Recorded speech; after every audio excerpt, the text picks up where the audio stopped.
오늘 오전 쏟아진 장대비로 서울과 수도권을 비롯한 전국 곳곳에서 비 피해가 속출했습니다. 내일도 전국적으로 많은 비가 내리고 100mm 넘는 폭우가 쏟아지는 곳도 있으니 각별히 유의하셔야겠습니다. 불어난 강물이 도로를 덮치고 하천 주변 주민들이 긴급 대피까지 했던 오늘 집중호우 상황을 먼저 백승우 기자가 보도합니다. 흙탕물이 된 강물이 고가철도 바로 아래까지 차올랐습니다. 무섭게 흘러가는 강물 사이에 승용차가 완전히 잠겨 윗부분만 간신히 모습을 드러냈습니다. 오늘 오전 8시 반쯤 오산천이 지하차도와 산책로까지 넘쳤습니다. 급하게 지나가다가 시동이 꺼지니까 급하게 대피를 하신 것 같아요. 너무 놀랐어요. 무서웠어요. 운전자는 다행히 빠져나갔지만 바퀴 정도만 잠겼던 차량은 30분 만에 거의 자취를 감췄습니다. 원래 제 뒤로는 폭이 50m 정도 되는 공원이 있었는데요. 지금은 불어난 강물에 잠겨 전혀 보이지 않습니다. 오늘 하루 동안 오산시에는 207mm가량의 폭우가 쏟아졌습니다.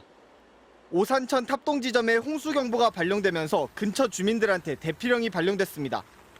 주민 20명이 급히 가까운 학교로 몸을 피하기도 했습니다. 10시가 넘도록 이렇게 계속 퍼본 거요. 내 백과탈 안 나왔어, 무서워서. 뚝이 있잖아. 거기까지 다 이만큼 올라왔더라고. 방류하면은 넘칠 염려가 있으니까 빛이 내려. 불어난 평택 통북천도 도로를 덮쳤습니다. 통북천에서도 한때 범람 우려로 주민 대피령이 내려졌습니다. 순식간에 쏟아진 폭우에 차들이 헤드라이트를 켠 채 흙탕물에 잠겨 있습니다. 버스와 트럭은 물결을 일으키며 지나갑니다. 차가 갑자기 시동이 꺼지더니 그냥 수습했어요. 물이 이제 바퀴 중간 이상으로 올라와가지고 내려왔더니 이제 엄청 막 물이 차올라서 겁이 났죠. 기상청은 침수 지역에선 자동차 시동이 꺼지거나 감전되는 사고를 주의해야 한다고 강조했습니다. MBC 뉴스 백승우입니다. 집권 3년 차를 맞아 순차 개각을 진행 중인 윤석열 대통령이 일부 장차관을 인선했는데 대통령실 비서관을 중소벤처기업부 차관으로 승진 발탁했습니다. 대통령실 출신이 차관으로 승진된 경우만 현 정부 들어 17명째입니다. 이상민 행정안전부 장관은 이번 개각 대상에서도 빠질 전망입니다. 구승은 기자입니다. 윤석열 대통령이 중소벤처기업부 차관에 김성섭 대통령실 중소벤처비서관을 내정했습니다. 지난 2달간 차관급으로 승진 발탁된 비서관급 인사는 8명으로 취임 초부터 계산하면 17명에 달합니다. 집권 3년 차까지 같은 기간 문재인 정부 청와대의 비서관 출신 차관급은 4명에 불과했습니다. 윤 대통령과 호흡을 맞춰온 인물들을 전면 배치해 국정 과제 동력을 확보하겠다는 의도지만 마땅한 인재를 찾지 못해 돌려막기한 것 아니냐는 비판이 불가피해 보입니다. 차관급인 민주평화통일 자문회의 사무처장엔 태영호 전 국민의힘 의원이 발탁됐는데 차관급 임명직에 탈북자 출신이 기용된 건 이번이 처음입니다. 더불어민주당은 제주 4.3을 폄훼한 태 전 의원에게 기대할 건 국민 분열과 갈등뿐이라며 민주평통을 극우들의 놀이터로 만들려는 의도라고 비판했습니다. 과기부 장관 후보에 유상범 국민의힘 의원과 배우 유호성 씨의 친형인 유상임 서울대 재료공학부 교수를 지명했습니다. 조만간 고용노동부 장관도 교체할 것으로 알려졌는데 관심이 쏠린 이상민 행안부 장관은 이번 교체 대상에서도 빠질 전망입니다. 유임 배경에 대해 대통령실 관계자는 남아서 경찰 인사를 해야 하고 아직도 대통령 신임이 두텁다고 설명했습니다. 김진표 전 국회의장의 회고록에서 촉발된 이상민 장관 사퇴 불가론이 작동한 거 아니냐는 시각에 대해선 대통령실은 회고록은 왜곡됐으며 유임 배경과도 무관하다는 입장입니다. 다만 대통령실 내부에서도 역량보다는 대통령과의 친분이 작용한 것 같다는 자조 섞인 분위기도 감지됩니다. 여당 총선 참패 이후 3개월 만에 단행한 개각 폭과 내용이 국정을 쇄신하겠다던 윤 대통령의 약속과는 거리가 멀어 보입니다. MBC 뉴스 구승훈입니다. 의대 증원에 반대하며 병원을 떠난 전공의들 만여 명 가운데 절반 정도가 결국 사직 처리됐습니다. 정부는 오는 9월 하반기 모집에도 응하지 않는 미복귀 전공의들은 군입대를 해야 할 거라고 압박했습니다. 공윤성 기자입니다. 정부는 수련병원 110곳이 전공의 7,648명을 오늘까지 사직 처리했다고 밝혔습니다.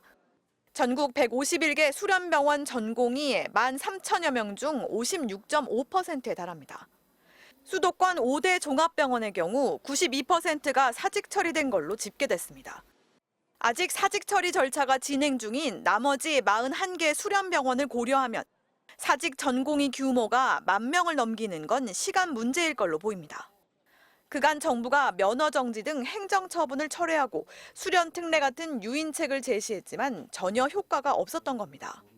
정부는 더 이상의 유인책은 없다며 오는 9월 하반기 전공의 모집에 집중하겠다고 밝혔습니다. 오늘까지 병원들이 신청한 모집 인원은 7,700여 명입니다.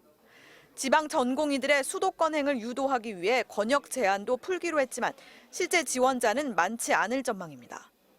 정부는 오늘까지도 결원 규모를 내지 않은 수련병원에 대해선 전공의 정원 자체를 축소하겠다며 압박했고 9월 모집에도 지원하지 않는 미복귀 전공의들은 군입대를 해야 한다고 강조했습니다.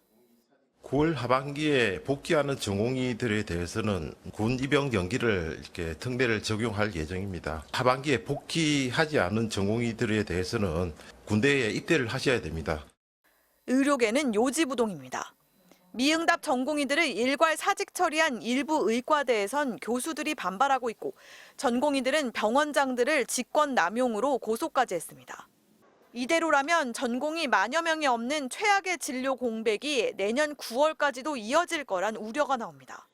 이에 대해 정부는 전공의들이 복귀할 수 있도록 근무 시간 단축 등 여러 방안을 협의하겠다는 원론적 대답만 해놨습니다. MBC 뉴스 공윤선입니다.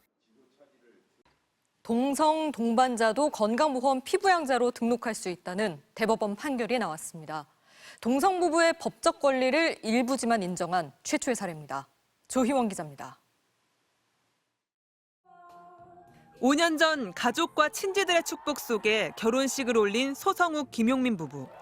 당신의 섬세한 마음을 지금처럼 사랑하겠습니다. 동성 부부라 혼인 신고는 불가능했습니다. 하지만 직장을 다니는 김 씨의 건강보험 피부양자로 소 씨를 등록할 수 있었습니다.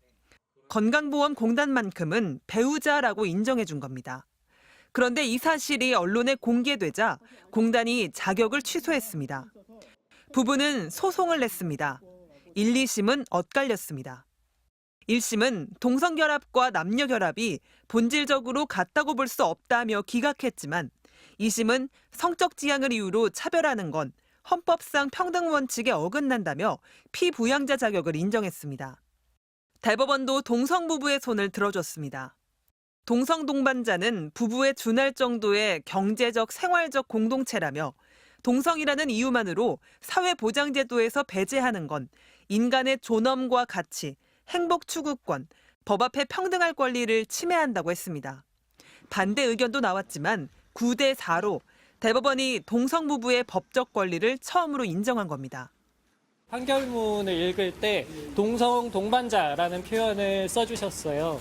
법원에서 처음으로 인정받을 수 있어서 너무 행복하고요. 혼인평등이 될 수 있는 실현되는 징검다리가 되었으면 좋겠습니다. 네덜란드, 프랑스, 독일, 대만 등 39개 나라가 동성결혼을 법적으로 인정하고 있습니다. 하지만 이번 판결로 법원이 우리나라의 동성혼을 인정한 건 아닙니다. 최소한 사실혼 수준의 법적 보호를 받을 수 있는 길을 열었다는 의미가 있습니다. 재산분할 청구권 행사나 사망보험금 수령도 법적으로 따져볼 수 있습니다. 여성단체들은 평등한 사회로 한 걸음 더 나아갔다며 이번 판결을 환영했습니다. 하지만 종교계를 중심으로 동성혼이나 동성애에 대한 거부감도 커 사회적 논쟁이 뜨거워질 것으로 보입니다. MBC 뉴스 조희원입니다. 어젯밤 체코 원전 건설 사업의 우선 협상 대상자로 팀 코리아가 선정됐다는 소식이 들려왔습니다. 15년 만의 수출이기도 하고 첫 유럽 진출이라는 의미도 있는데요. 앞으로의 전망을 장슬기 기자가 정리했습니다. 체코 원전 사업의 우선 협상자로 선정된 팀 코리아는 이르면 2029년부터 두코바니 지역의 원전 건설을 시작합니다. 원전 2기를 짓는데 예상 사업비는 약 24조 원, 원전 수출로는 사상 최대 금액입니다. 2036년 가동을 목표로 1000메가와트급 대역 원전의 설계와 건설, 핵 연료까지 모두 우리가 맡습니다. 규모는 한 60년 운영한다고 보시면 건설비보다 훨씬 큰 포션을 차지한다. 내년 3월 최종 계약을 마치면 채코를 발판으로 유럽 원전 시장에 진출할 가능성도 커졌습니다. 한국수력원자력이 주축이 된 팀코리아가 함께 입찰했던 프랑스 EDF를 따돌린 비결은 월등한 경쟁력입니다. 계획했던 시간과 예산 안에서 공사를 마치겠다는 이른바 온타임, 위딘 버짓 전략이 통했다는 평가입니다. Korejská nabídka byla lepší prakticky ve všech hodnocených kritériích. 다만 체코 현지 언론에선 한수원이 덤핑에 가까운 거절할 수 없는 가격을 제안했다고 언급해 저가 수주 논란은 계속되고 있습니다. 또 수주 금액의 60%를 체코 현지 업체에 맡겨야 하고 두 번째 원전 건설부터는 자금 조달을 일부 돕기로 해 경제 효과가 기대에 못 미칠 수 있다는 우려도 있습니다. 그리고 이번 사업도 전체 사업비는 적고 또 현지화는 60%라는 큰 조건이기 때문에 우리가 충분한 수익성을 다 분배할 수 있는지 그게 불확실하다. 이에 대해 정부는 덤핑이 아니라 가격 경쟁력이라고 선을 그었습니다. 우리나라의 기술력과 이 사업 관리 능력에 기반을 해서 우리가 그만큼 가격 경쟁력을 가지고 있는 부분입니다. 덤핑이라고 표현하는 것은 어불성설이고. 정부는 이번 우선협상 대상자 선정으로 체코 테물린 지역에 추가로 지을 원전 2기도 수주 가능성이 높다고 전망했습니다. MBC 뉴스 장슬기입니다.